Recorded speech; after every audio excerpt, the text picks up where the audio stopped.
Hi all, this is Shinas. ഇന്ന് എൻ്റെ ഒപ്പം ഉള്ളത് ആദിത്യ നാരായണൻ. ഇത്തവണത്തെ റാങ്ക് ലിസ്റ്റിൽ 357 റാങ്കാണ് ആദിത്യ മേടിച്ചിരിക്കുന്നത്. Aditya, congratulations. Thank you sir.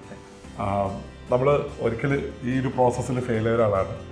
വീണ്ടും റിസൾട്ട് വന്ന് വളരെ അടിപൊളി റാങ്ക് കിട്ടിയപ്പോൾ what did you feel in that time? വളരെ സന്തോഷമായി സർ.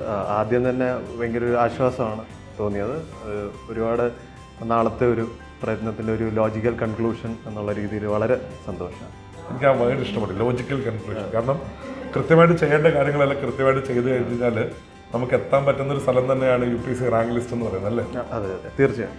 എസ്പെഷ്യലി നമ്മളെ സപ്പോർട്ട് ചെയ്യാനായിട്ട് ആ ഒരു എക്കോസിസ്റ്റം കൂടെ ഉള്ളപ്പോൾ തീർച്ചയായിട്ടും നമ്മൾ എത്തും എന്ന് തന്നെയാണ്.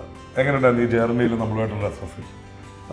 ഐലേണായിട്ട് വളരെ തുടക്കം തൊട്ടേ ഉള്ള അസോസിയേഷനാണ്. എസ്പെഷ്യലി ഈ അറ്റംപ്റ്റിൽ തുടക്കം തൊട്ടേ പ്രിലിംസ് ടെസ്റ്റ് സീരീസ് തൊട്ട് ഇപ്പം ലാസ്റ്റ് ഇൻ്റർവ്യൂ പ്രോസസ്സ് വരെ ഫുൾ ഐലൻഡ് സപ്പോർട്ട് തീർച്ചയായിട്ടും ഉണ്ടായിരുന്നു. എസ്പെഷ്യലി പ്രിലിംസിൻ്റെ ടൈമിലാണ് എനിക്ക്.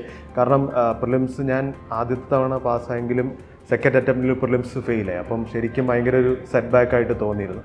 പക്ഷേ ആ PTS ഒരു ടെസ്റ്റ് പോലും വിടാണ്ട് ഫുൾ ചെയ്തപ്പോൾ കറക്റ്റായിട്ട് തന്നെ ക്വാളിഫൈ ആവുന്നുള്ളൊരു ഫീലിംഗ് പരീക്ഷ എഴുതുന്നതിന് മുമ്പ് തന്നെ ഉണ്ടായിരുന്നു. അതൊരു ഭയങ്കര കോൺഫിഡൻസ് ബൂസ്റ്ററായിരുന്നു. പിന്നെ ഇൻ്റർവ്യൂ പ്രോഗ്രാം ഓഫ് കോഴ്സ് വളരെ ഹെൽപ്ഫുൾ ആയിരുന്നു. സോ വൺസ് അഗെയിൻ ഇപ്പം റവന്യൂ സർവീസ് ആണ് കിട്ടാൻ സാധ്യത. But I think you have